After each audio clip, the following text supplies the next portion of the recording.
Welcome back to this special program. We're calling it the Big Global Reset under Trump 2.0. Louis Gav of Gavkal Research is with us. Manish Bhandari is with us as well of Vallum Capital.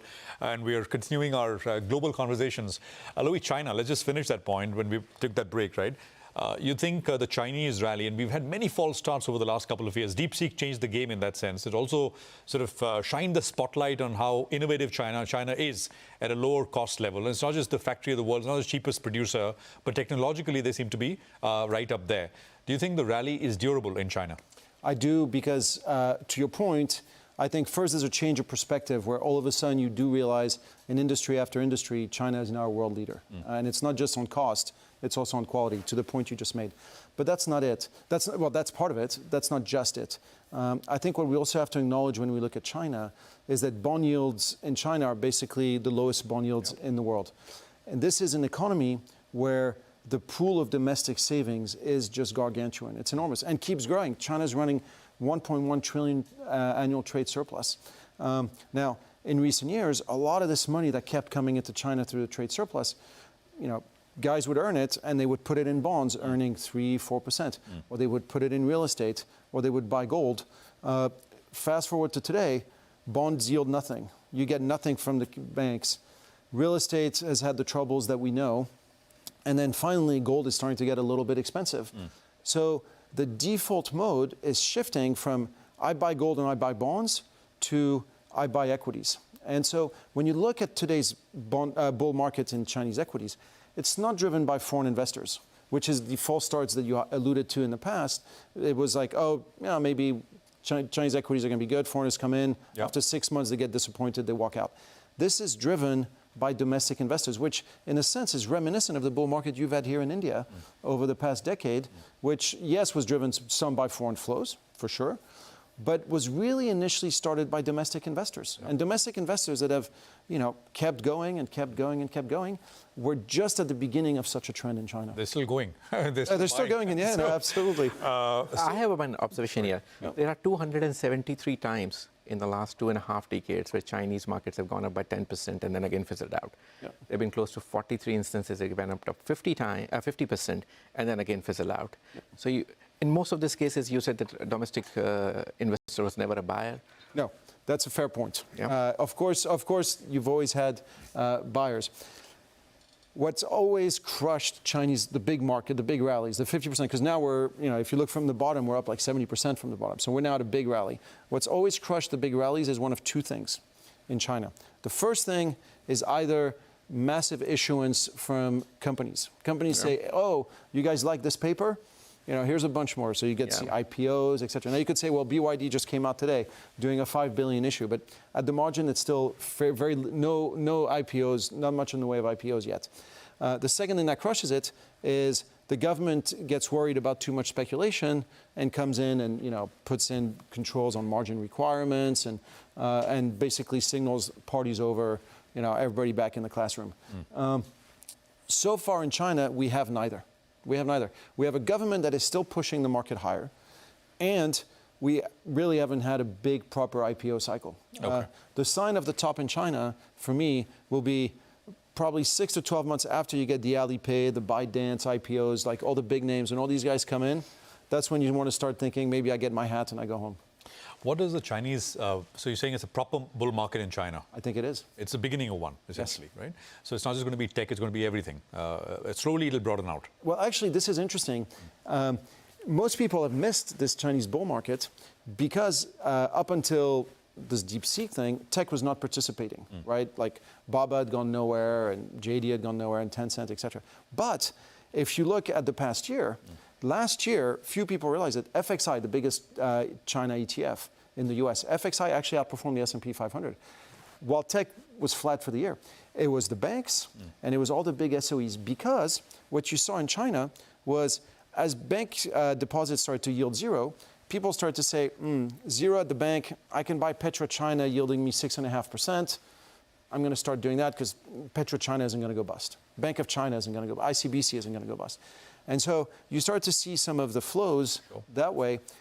Now what you're seeing is tech is actually catching up. And now the next step is the government keeps saying we're going to do big consumer subsidies in the coming 6 months. Everybody's waiting for what those are going to be. But consumer stocks are now starting to go as well. So now you've got the high yielders, i.e. the banks and the SOEs. You have the tech and the consumer stocks. So yeah, it is broadening out. Will it come at the expense of India? Flows? Well, I think that's already somewhat happened, to be honest. Like, when you look at the past 6 months, obviously the Indian stock market has struggled. Right. And it's struggled not because domestic investors have sold, but because foreign investors have sold. You've had, I think record outflows actually for India. Now, I think, Manish, you made the point earlier that an environment of, falling yields in the US, stable oil, falling US dollar, if you're the RBI, it's happy days, right? It's like you couldn't ask for more. This is perfect. It also means an environment where if at the same time, the bull market on Max 7 is over, you start to see allocators start to allocate to emerging markets. Now, I think the big story on emerging markets in the past decade was that India was the only good story. Like Russia was obviously you could invest. China was said to be uninvestable as well. Brazil had political problems. So India was the only place. So India got a very big piece of the shrinking emerging market pie. The next 5 years, you're going to see a rapidly growing emerging market pie. But the India piece might shrink, but the piece of the pie will still be bigger than what it is today, if that makes sense. You're going to get a smaller piece of a much bigger pie. Which is still more. Which is still more, which is still a bull market. Unintended consequences of Trump's policy. Yeah, that's right. Absolutely. Let's talk about commodities, which is the other leg, right? Do you think they're starting something here? Look, commodity prices? Yes. Look, I spent a lot, as you were based in Hong Kong, and I spent a lot of time looking at China. We have an office in Beijing. I spent time there. In my career, each time the Chinese economy started to reaccelerate, because it is such a big economy, it had a positive impact on commodity prices. And all the more so in recent years, because when China does better, you see immediately the impact all across Southeast Asia, all across Latin America. So when I look at the coming year, I think, okay, China's doing better. Southeast Asia is going to do better. Latin America is also starting to do better. India's humming along. Like, I know the stock market hasn't been great, but the economy's humming along. Yeah. You put all this together, and it doesn't tell you that, oil's going to $150, but it tells you that the pressure is to the upside, not to the downside. But not gold so much, right?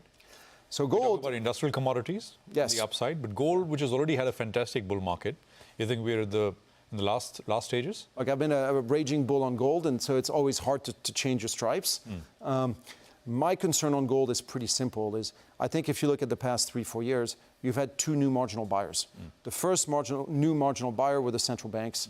When the Western world confiscated Russia's reserves, everybody said, okay, I'm not going to buy treasuries anymore, I'm going to buy gold. And you saw Saudi Arabia, Thailand, Indonesia, China, all the central banks bought gold. I think that's still there, and I think that stays. The other massive buyer of gold were the Chinese retail investors, who had no confidence in their stock market, no confidence in their real estate market. And gold was by default, and especially in the past year, because yields moved to zero in China. So it's like, okay, what do I do with this cash? Boom, I buy gold. If now they start to say, okay, actually, forget gold, I'm going to buy equities, because equities, the momentum is there, they're cheap, they're paying high dividends, I'm just going to do that, then you lose one of your two marginal buyers. And you do this at a time when, frankly, gold is now pretty expensive relative to oil, relative to silver, relative to copper. So I think within the commodity space in the coming year, there's going to be more exciting stories than gold. Is the silver new gold? So, look, I'm more bullish silver than gold. I'm more bullish silver than gold because I think there's a number of factors that are going to drive silver higher. One of them, of course, is the world I'm describing where Asia starts to do better. It's silver more cyclical. I think what everybody underestimates is Europe is now moving from 12 years of fiscal consolidation to now big fiscal expansion. That's the big result of the German election. And where they're going to be spending money, everybody thinks it's going to be on defense. I think it's going to be on energy transition. Because when you lose the US protection, yes, you lose military protection, but you also lose the guarantee that the US will always deliver oil for you if you need it. And so I think Europe is going to double down on energy spending, and you can't do energy transition without silver, you can't do energy transition without copper. I'm much more optimistic on those two, constructive than on gold. Manish, the world that Louis is describing is, we can live with that, right? Lower dollar, lower yield, lower US yields, lower cost of borrowing. You would agree with that? Yeah, no, absolutely. So as I said, it's unintended consequences of what Trump is trying to do, and this creates another bull market in the emerging markets if Louis' prophecies are going to come true. You think we'll get a proper bull market? I think so. I think it's already started. Yeah. To your point, emerging markets have been, a laggard and a dullard because you had problems in a number of the big emerging markets. And again, I know India was doing great, but you looked everywhere else. China was terrible. Yeah. Brazil was terrible. Lots of issues everywhere. And, you look at country by country, and the outlook is just better.